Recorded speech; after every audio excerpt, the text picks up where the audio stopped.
Hey, happy spring day, everybody. All right, Coach JJ here, and I wanted to put this little tidbit right before the main portion of the video. So I shot for the first time a video in my car. I've seen trainers and coaches and everybody in the health industry shooting videos in the car. Never really understood it, but I was thinking about it. The reason I think this happens is we're all under a tremendous amount of stress and time constraints. We work too much in our business as opposed to on our business, and I'm guilty of that. So I had this amazing question from one of my athletes and about partial squats, my thoughts on it, and we kind of dive into that a little bit. So in reviewing the video, which I'm going to completely unedit, so the phone falls in the car, I stumble over my words a little bit, but I'm not going to edit it because I feel it's raw, and I feel the message, if you really peel it back, is there. So I'll let you kind of dive into that and get my thoughts. But what I didn't realize, the reason for the question was regarding LeBron James. LeBron James is among the greatest basketball players this world has ever seen. When I was recording the video and when the question was asked, what I never thought about is LeBron James just had a season-ending injury to his ACL. Now, I'm no medical professional. I'm a strength coach. I believe in ass to grass squats. I believe in full depth squats. I believe in squats below parallel. And I mostly coach high school kids, and that's what we focus on. And I'm hoping that all of these kids that I coach have healthy knees and healthy hips, healthy ankles through their whole life. So that's just what I hope. And I wish the very best to LeBron James, and I hope that he recovers from his injury and comes back stronger and better in the 2021-2022 NBA season, because there's a secret place in my heart for loving, the LA Lakers. I grew up a Sixers fan. But anyway, I just wanted to point that out because you'll hear in the end of the video talking about it. I never quite address LeBron James's ACL injury. I'm not going to. But you can kind of dive in. I hope you enjoy it. I hope you take into account of some aspects of sport-specific training and when to implement particular and special exercises. Have a great day.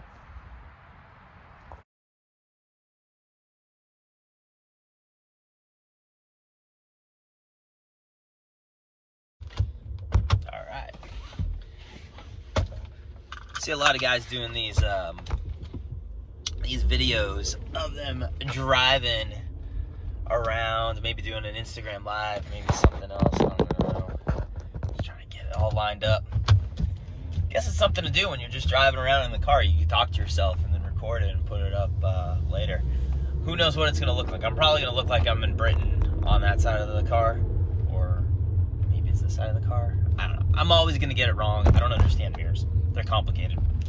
So anyway, had a great question from one of my athletes yesterday, and he's like, to give you a little perspective, he's a young kid. He is very well read in terms of the online consumer markets that most teenagers go to when they want to go find out information.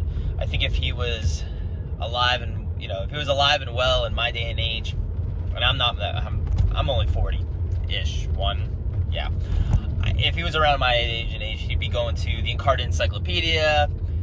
Maybe he had a World Book Encyclopedia, and that's where he would dig up information. But, in today's day and age, everything's at your fingertips, so he dives into places like Reddit and YouTube.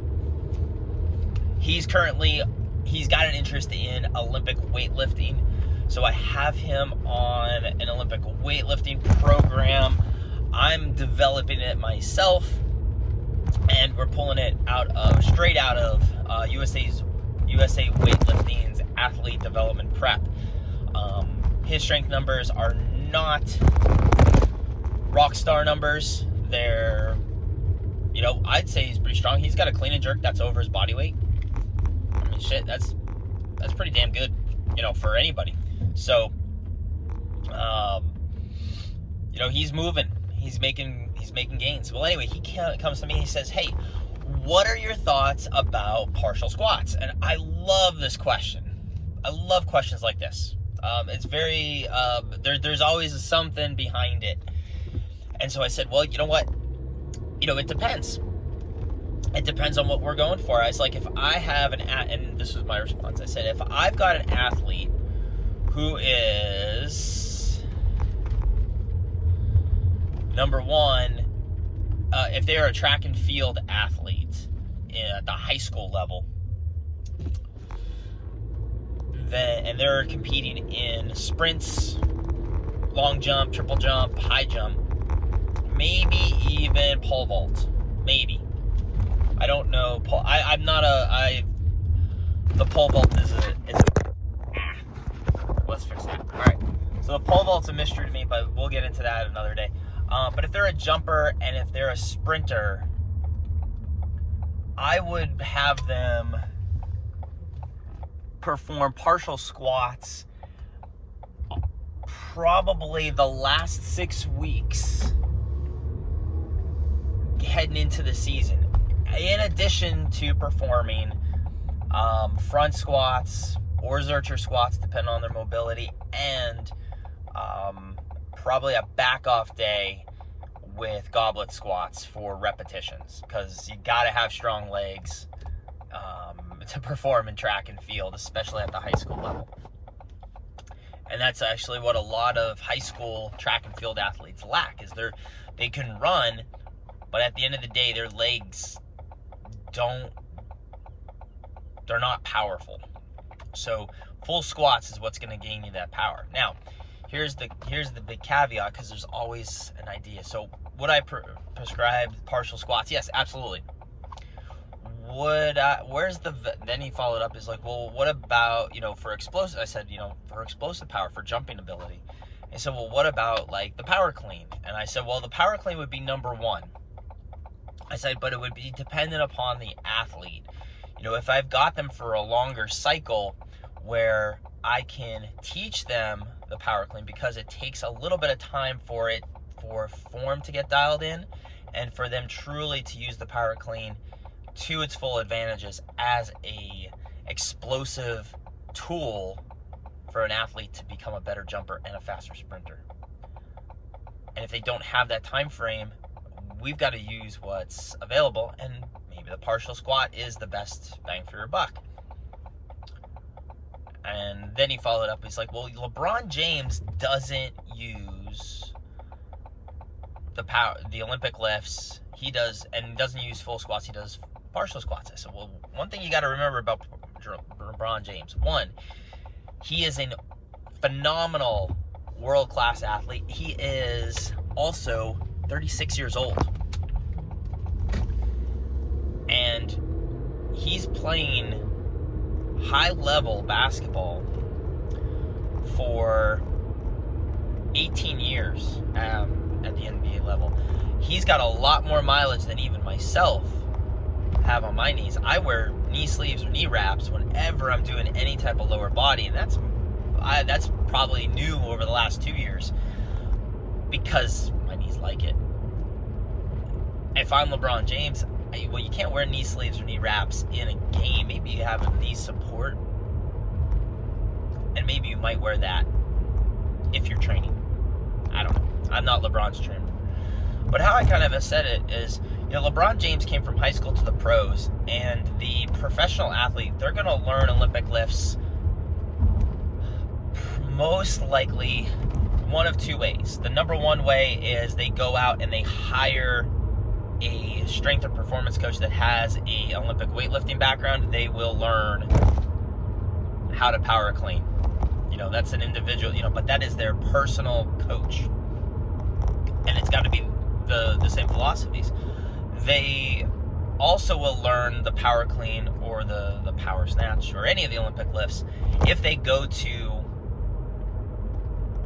a collegiate level and spend a good 4 years there. They will learn those advanced lifts. Dwight Galt, who's the strength and performance coach for Penn State University football, he gets the athletes into doing the power clean. He may have them do the power snatches. I haven't seen any videos that come out of there, but typically the videos that are shown are of senior level athletes that have been in that strength and conditioning program for about 3 to 4 years. And to be honest, to get impressive, Instagram-like type numbers on your Olympic lifts, you've got to spend a lot of time performing them. And for an athlete like LeBron James, who does not perform the power clean, does not perform the power snatch, and defaults to partial squats, I think that is the best bang for your buck. He's going to be able to overload the exercise, the muscle. He's going to be able to gain and provide some control over the muscle without shocking the knee, which he's doing on a regular basis and playing basketball. And it's going to have a little bit more healthier. He's going to have some spring in his step. So I think that's a great exercise selection for LeBron. Now, for the high school athlete that comes to me and says, I want to, I want to do partial squats. Why? Well, because LeBron James does it. Well, here's my news flash. You're not LeBron James. You've got to get strong legs. If you want to perform at that high level, you've got to get strong legs. You should take time to learn the Olympic lifts because you're going to have more force production in getting those. So if you're a 8th grader, if you're a freshman, and you've got aspirations of playing basketball, football, wrestling, volleyball, track and field, and you want to be a strong, explosive athlete,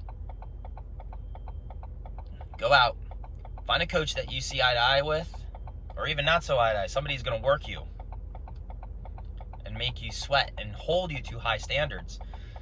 Learn those Olympic lifts.